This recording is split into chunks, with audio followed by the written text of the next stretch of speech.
Kayla. This is Becky, and we're with A Couple of Bees Read. And we also review books and we drink wine. So this is our weekly wine, but we're doing things a little different. As you can see, we have a lot of wine. We're not going to drink it all. No. We're definitely not going to drink all of them. Not today. I've talked to you in the past, or I've mentioned the Scout Circle, and I thought, well, people might not really know what that means. And I'm a very visual learner. If you want me to understand it, I need to see it. So this came in last week, and this is my Scout Circle, and I was so excited when I opened this because of the wines that were in it. It's always a surprise, and I love it. And I get the mixed Scout Circle, and I get reds, I get rosés, I get whites, so I get different kinds because I enjoy trying the different types of wine. And as you can see, Middle Jane is just an incredible label, and I love it. I love the story behind it. We have one, and they're from different parts of the world, and the Pip the Greeter is so funny. I just love the little name of it. And Mixed Tracks is another one. So I have here, I have a red, a white. I have a rosé, a white, and this is Merlot, and the Merlot is what we're going to drink today. I know you like Merlot. That's one of them. And we're also reviewing a horror novel, so we thought we'd go with red, with the horror. So anyway, the one this is Scout Circle. I get the 6 bottle. You can get a 4 bottle, a 6 bottle, or a 12 bottle. You can get it monthly, every 2 months, or every 3 months. I get mine every month, and I get 6 bottles. And my wine collection, since I started doing that, is really growing. And so I enjoy trying the different ones. Last week we had rosé, and it was so good. But you can do this in any way. You can get all red if you don't like white. I have one friend, she does not like white wines. She only likes red. I have another friend, she does not drink red wine. She only drinks white. So just whatever floats your boat, is we can accommodate you. But this is the a 6 bottle Scout Circle.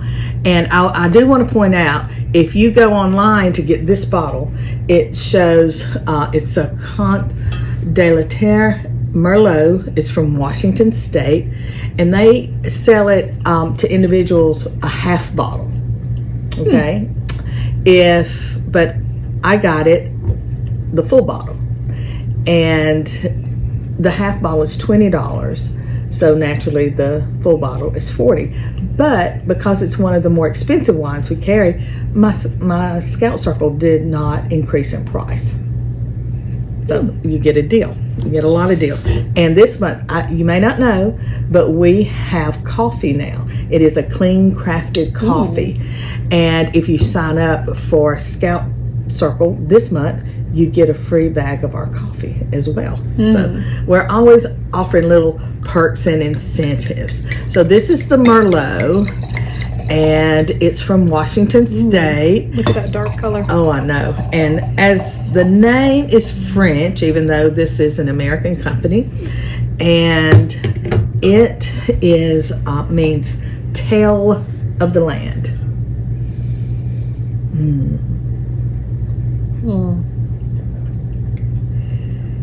Rich smell, and a lot of, what I like about their wines is there's this layering of flavors. Yes, very much so. That you don't get in other wines. No. And this has a blackberry, black plum taste to it. It would pair well with any type of grilled meat, but barbecue, grilled steak. Gosh, yes. This would be great with a good steak, for sure. So I would encourage you to sign up. The link is going to be in the show notes, and so you can click on that, and you can also message us if you have other questions. I'll be happy to talk to you about that. And remember, it's a clean crafted wine. We don't use additives. We don't use any grapes that have used pesticides, and we have independent lab testing twice. Once when the harvest occurs, to make sure that the soil and everything doesn't have pesticides, after they go through crushing the grapes and going through the fermentation process, they have an outside wine. Before they bottle the wine, they have it tested again to make sure that that there are no pesticides or any of the additives, no added sugar, any of that. And remember, it is also vegan and gluten free. Yes. All wines are. So what book are we going to talk about? We are going to talk about Clown in a Cornfield. Oh, Clowning. Yeah, this is the one that the baby bought. Yes. So my lovely offspring, I had it pulled up on my Kindle because I'd seen it on Instagram and was just looking at it. Then I put my Kindle down, walked away, and I came back and I had purchased the first one and the second one. I didn't want to leave the second one out, Thanks to my young child. 3 years old. Happy Mother's Day. Yeah, there we go. There you are. I read it, and given it's not what I usually read, don't get me wrong, I like a good horror story. Like, that's not it. It's young adult horror. Oh. And I think that kind of shows in the writing. But before I go into my thoughts, let me just give you a brief synopsis of the book, hopefully without spoiling anything, and I'll let you know when spoilers are going to come up. So the story revolves around city girl Quinn, who moves to this farming town with her dad after her mom passes away, I believe, is the story. And her and her dad moved to this farming town. Her dad is a doctor. He's going to become the town doctor. So she goes from big city life to small town life really quickly. They move into an old farmhouse where in the distance she can see an old building with a clown painted on the side of it. And that's already creepy. Already kind of creepy. The town is called Kettle Springs, and she starts school and befriends the sort of bad kids at school, like the rebellious kids. And I use quotes because, like, what these bad kids do is they throw parties and they make videos that they post on the internet. So before we're introduced to Quinn, there is a brief prologue during these bad kids' party. Before Quinn gets there, a girl is jumping off a dam into the water below, hits her head and passes away. Well, that girl, the bad boy of the story, is named Cole, and that's his little sister. And that's important for the plot because, of course, when Quinn comes to town, Cole is the popular guy. He invites her to a party after, she's kind of quickly brought in by these popular kids, and Cole invites her to a party in a cornfield. And they go, and they seem to be having an all right time, and then a clown steps out of the corn and starts killing all the teenagers. So they fight off the clown, and they kill him off pretty quickly because someone in their group named Rust, another boy from school, and I will say the author did a good job of this. Country life, there's going to be some kid out there with a hunting rifle. He goes to his truck and he pulls out his bag of hunting knives and crossbows and hunting rifles and guns, and so Quinn and them are able to fight off the clown.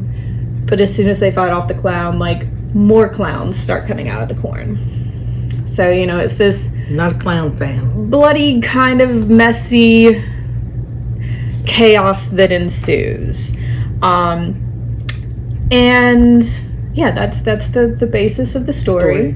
It kind of compares itself to Scream, which it is similar, but kind of the similarities end where, a bunch of teenagers get killed off and there's a party scene, and that's the end of the similarities, in my opinion. So if you don't want spoilers, if this is something you want to read, stop now. Go read it because I'm about to spoil it. I'm about to spoil it so much. All right. I think that gave him long enough to click off. Okay.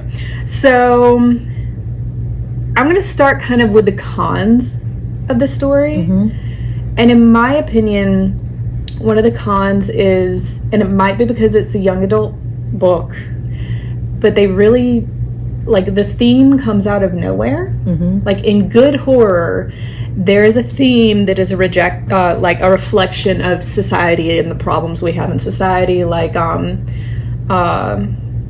the book club, Southern Book Club's Guide to Vampire Slaying by Grady Hendrix. The theme that's kind of pulled out of this feminist theme of these little housewives that are unimportant even though they are, and them kind of dealing with sexism because they're stay-at-home moms in the 21st century. And that's what good horror does, is it, yes, there's a villain, yes, there's a creepy thing, yes, there's a clown, but there's also some sort of societal reflection. Mm-hmm. And the author's attempt to do that, and I hate this because there were so many themes that he could have chosen, but instead it's like, it felt like a last-minute throw-in that he went with woke liberalism versus conservatism. Oh. Because when Cole is eventually kidnapped by one of the big bads, he and this big bad have a conversation, and it turns out all of the adults in town, not all of them, but most of them have come together and decided, we're just going to kill all the teenagers because they are woke. How horrible. Yeah. And it's weird because the author doesn't really do a good job of representing either the woke side or the conservative side, because these kids aren't what we would call woke today. Like, nobody's shouting out their pronouns. There are some kids who hop on out of the closet at the party and at the end of the book, but they're not woke. Like, the most woke thing about them, I guess, is that they make presumably TikTok videos. So the only thing the only time this ever comes up, I think there's one time in the beginning where Quinn notices some same-sex couples at the party, where she's like, oh, they're all country bumpkins, whatever. But the only time it comes up is this conversation where, the big bad, who turns out not being the biggest bad, but he's all like, you kids are woke, and we just have to cull the crop and kill the whole lot of you because you believe in this woke stuff. And Cole is like, well, you don't believe in global warming. So it's it was just a really weird conversation. I feel like the theme could have very easily been grief and how that grief is dealt with, mm-hmm. and parenthood. Because it does turn out that the big bad is actually Cole's dad, who blames Cole for his daughter's death. And if that theme had focused more in on that relationship and not tried to pull in the current political sphere that is the U.S., I think it would have been a much stronger theme, a much stronger book. And grief is something we all deal with. Oh, yeah. That said, that was my only qualm about it, and I hate to say that because it's literally a page-long dialogue, and then it doesn't really come up again. Okay. So I've already mentioned, the motivation was a little weird. But the thing I do want to talk about is the main character, Quinn. Absolute boss. She is fantastic. She adapts to the situation. She is a great final girl. And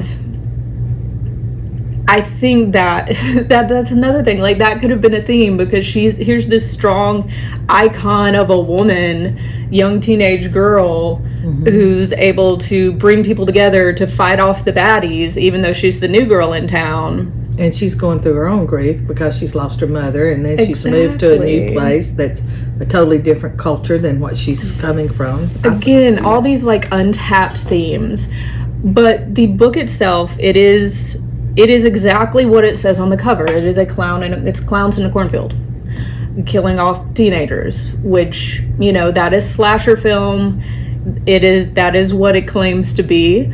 So if this sounds like something that you would be interested in, pick it up.